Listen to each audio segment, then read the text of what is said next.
यदि आप बहुत ज़्यादा करियर ओरिएंटेड हैं, शादी में टाइम है या फैमिली प्लानिंग नहीं कर रहे हैं, तो बेटर ये होता है कि अपने एग्स फ्रीज करा दें। जब एग्स रेडी होते हैं तो उनको अल्ट्रासाउंड गाइडेंस में वेजाइनली बाहर निकालते हैं अंडर एनेस्थीसिया। जब आपको जैसे ही पता चलता है तो टाइम ना वेस्ट करें, और यदि आप इसके लिए सोच रहे हैं या आगे प्रेगनेंसी प्लान करने के लिए टाइम है तो this is the best option.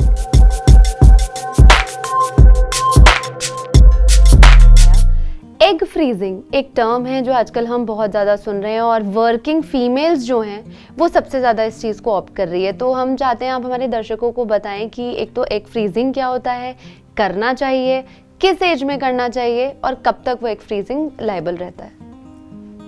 Egg freezing का इंसिडेंस जैसे आपने बोला डेफिनेटली बढ़ता जा रहा है। जो अनमैरिड गर्ल्स हैं they are coming forward to get their eggs frozen. और जैसा कि मैं समझती हूँ, यदि आप बहुत ज़्यादा करियर ओरिएंटेड हैं, शादी में टाइम है या फैमिली प्लानिंग नहीं कर रहे हैं, तो बेटर ये होता है कि अपने एग्स फ्रीज करा दें।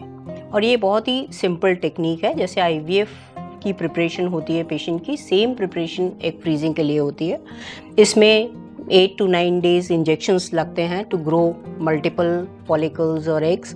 जब एग्स रेडी होते हैं तो उनको अल्ट्रासाउंड गाइडेंस में वेजाइनली बाहर निकालते हैं अंडर एनेस्थीसिया। तो पेनलेस प्रोसीजर है, और आप मान के चलिए कि पूरे प्रोसीजर में 10 to 12 days का टाइम लगता है। उसके बाद you are free. Egg freezing आप जितने टाइम तक चाहें उतने ईयर्स के लिए करा सकते हैं। और जब आप रेडी होते हैं for the pregnancy, you can always visit the clinic with the partner and fertilize the eggs for the embryo formation and the pregnancy can happen. एक फीमेल कब लास्ट उसकी एज कब तक है जब तक वो अपना एग फ्रीज करा सकती है? बेटर आप यदि एग फ्रीजिंग के बारे में सोच रहे हैं तो बेटर ये है कि एग फ्रीजिंग 35 से पहले करा दें, बिकॉज 35 की एज के बाद नंबर ऑफ एग्स और द क्वालिटी ऑफ एग्स जो है उसमें काफ़ी चेंजेस आने शुरू हो जाते हैं। बट अभी भी क्लिनिक में जो फीमेल्स आती हैं फॉर एग फ्रीजिंग वो 37-38 की एज में भी आती हैं। इवन आई हैव सीन और डन 40 की ईयर्स में भी।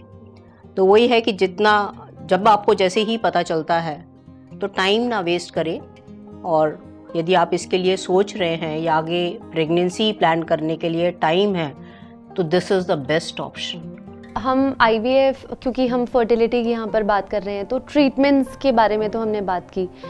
आपका एक्सपीरियंस कभी ऐसे पेशेंट के साथ रहा है जहाँ पर आप थक हार गए हों और आपने बोला हो कि कोई ट्रीटमेंट आप पे काम नहीं कर सकता और अडॉप्शन या सरोगेसी एक लास्ट ऑप्शन है? क्या ऐसा भी आप सजेशन देते हैं? कितना अवेयरनेस है इस बारे में?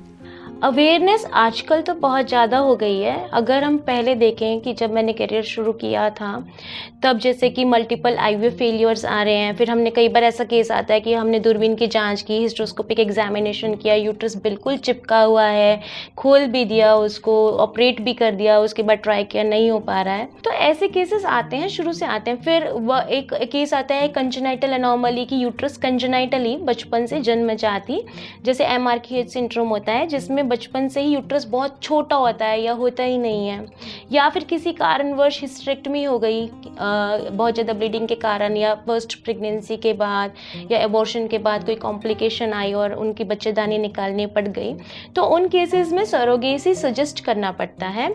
और एडॉप्शन डॉक्टर सजेस्ट नहीं करता है, क्योंकि डॉक्टर तो इलाज सजेस्ट करता है। एडॉप्शन तो इनका एक पर्सनल निर्णय हो सकता है कि हमें एडॉप्शन करना है। अगर सरोगेसी के लिए वो इतने ब्रॉड माइंडेड नहीं है। अभी तो सरोगेसी काफ़ी मतलब कि पता लग गया कि हाँ सरोगेसी भी एक वर्ड होता है। पहले तो मैं बहुत समझाना पड़ता था इसके बारे में।